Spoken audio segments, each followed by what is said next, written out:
വാളയാറിലെ പെൺകുട്ടികളുടെ മാതാപിതാക്കളും സമരസമിതി പ്രവർത്തകരും വണ്ടിപ്പെരിയാറിൽ കൊല്ലപ്പെട്ട പെൺകുട്ടിയുടെ വീട്ടിലെത്തി. കേരള മഹിളാ സംഘവും യുവമോർച്ചയും വണ്ടിപ്പെരിയാർ പോലീസ് സ്റ്റേഷനിലേക്ക് മാർച്ച് നടത്തി. യുവമോർച്ചയുടെ പ്രതിഷേധ മാർച്ചിൽ സംഘർഷമുണ്ടായി. വാളയാർ പെൺകുട്ടികളുടെ മാതാപിതാക്കളും സമരസമിതി പ്രവർത്തകരും വണ്ടിപ്പെരിയാറിലെത്തി. കൊല്ലപ്പെട്ട 6 വയസ്സുകാരിയുടെ കുടുംബം ആവശ്യപ്പെട്ടാൽ എല്ലാവിധ സഹായവും ചെയ്തു നൽകുമെന്ന് വാളയാർ പെൺകുട്ടികളുടെ മാതാവ് പറഞ്ഞു. സുലഭമായിട്ട് ഇറങ്ങി പോകണമെങ്കിൽ അവരെ സംരക്ഷിക്കാൻ ആളുള്ളത് കൊണ്ടാണ് അവർ ഇത്ര യുദ്ധമായിട്ട് ഇറങ്ങി പോയത്. അപ്പോൾ അതൊരിക്കലും അങ്ങനെ ആവരുത്. തെറ്റ് ചെയ്തവർ ശിക്ഷ അനുഭവിക്കുകയല്ല വേണം.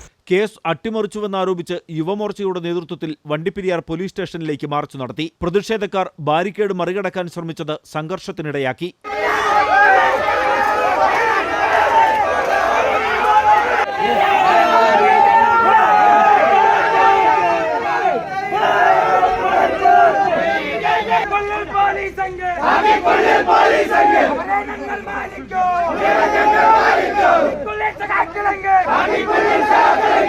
കേരള മഹിളാ സംഘവും പോലീസ് സ്റ്റേഷനിലേക്ക് മാർച്ച് നടത്തി. അന്വേഷണ ഉദ്യോഗസ്ഥന് വീഴ്ച പറ്റിയെന്ന് മഹിളാ സംഘം സംസ്ഥാന സെക്രട്ടറി ES ബിജിമോൾ കുറ്റപ്പെടുത്തി. പോലീസിന്റെയും പ്രോസിക്യൂഷന്റെയും വീഴ്ചയാരോപിച്ച് വലിയ പ്രതിഷേധമാണ് ഉയരുന്നത്. പ്രതിപക്ഷ പാർട്ടികൾക്കൊപ്പം CPIയും വർഗബഹുജന സംഘടനകളും സമരരംഗത്തെത്തിയത് സർക്കാരിനെ സമ്മർദ്ദത്തിലാക്കുന്നു.